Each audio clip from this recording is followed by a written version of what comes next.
I never made it, but I know what it takes. I'm motivated by a mix of emotion. Got my statement, and I'm reading it slow so I can understand it fully. Appreciate my standing, go out of this world and right on time. Oh, never in my life have I seen the sky light up like this. I'm far away from Earth and I wanna know if you exist. Mission control, do you read me? Send me my coordinates lately. Mission control, am I drifting? Tie me to someone who will love me. Yeah, wait, I think I'll last a bit longer. Find another. Welcome everyone. Welcome everyone. Welcome everyone to another Ref Brandon and the Todd Family YouTube video. Wherever you are, whatever you may be doing, thank you so much for making Ref Brandon and the Todd Family a part of your day. We always greatly appreciate it. One day last week, I think it was Thursday, I came on here and did a video about the USFL returning next month. And I ran down all 8 teams and all 8 teams' head coaches. So I figured today I would come on here and do a rundown of all 8 quarterbacks that were drafted in the first round of the USFL draft. I know I made a comment in the video about how they had their draft, but each round, every team had to pick the same position. So in the first round, all 8 teams had to choose a quarterback. And some of these quarterbacks, you're going to know instantly who they are and where they came from. But some of them, you won't. So if you watched that video, like I said, I think it was Thursday, then you already know the head coaches. And today you're going to get to learn the quarterbacks. And I'm going to try my best before the season starts to come back on here and run down the running backs for each team. The Michigan Panthers drafted Shea Patterson from Michigan.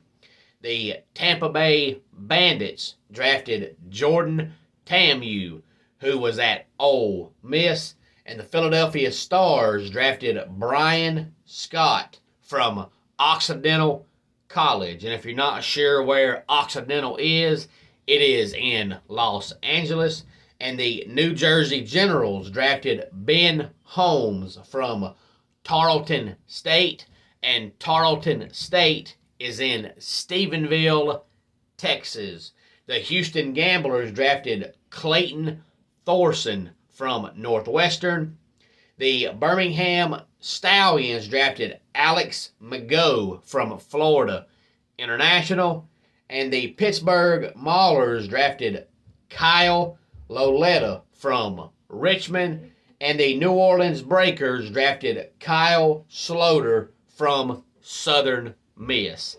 Any thoughts on any of these quarterbacks, please feel free to let me know. As I said, I'm going to try my best to come back on here before the season starts next month and run down each team's running back. So now we know each team's coach and each team's quarterback. And I want to quickly explain the Major League Baseball lockout. So if you're watching this video and you're a baseball fan, maybe I can help you understand what's going on a little bit better. I know everybody looks at it from a fan perspective, and we get angry thinking about all the money that all the players are already making, and then you think about how they want more money, and it makes you sick.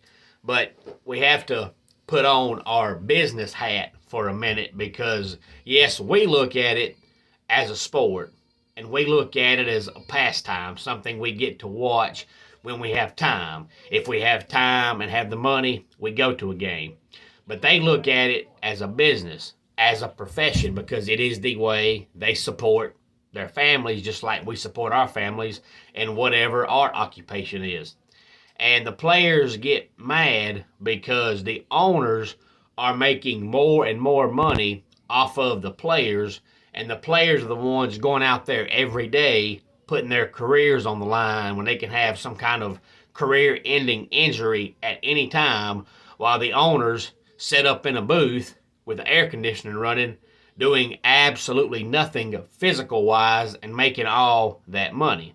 It would be the same as you having a job, whatever your job is, and say you've got 100 employees that are sitting there and they're all doing the same thing that you do, and your boss comes to you and tells you that every single one of them is going to get a raise for $10 an hour, but you're not.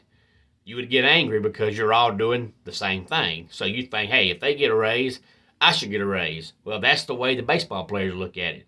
If these players are doing the same thing I'm doing and they're getting a raise, I should get one too.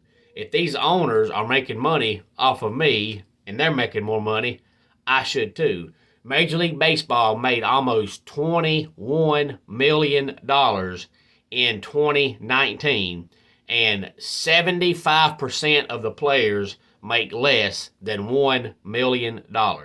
So the way the players look at it is, well, these owners of these teams are getting all this money because of us, but yet they're pocketing the money and not giving it to us. So since it's a business to them and it's a profession to them and not a pastime, not a sport like we look at it, they think, hey, if they make more money, we should too. Just like in your job. If everybody around you did the same thing you did and they made more money, you would want more money too. So we have to not look at it from a fan perspective, look at it from a business profession, because to them, it's a business. It's how they support their families. Any thoughts on the lockout, please feel free to let me know. Let's go ahead and get our dad joke of the day in here. It is easy to convince ladies to not eat Tide Pods, but it's harder to deter gents. And that wraps it up for today's Ref Brandon and the Todd Family YouTube video. Until next time, it's Ref Brandon saying, just like in pro wrestling, life can be over by the count of 3. Tell your friends and family how much you love them. Bye.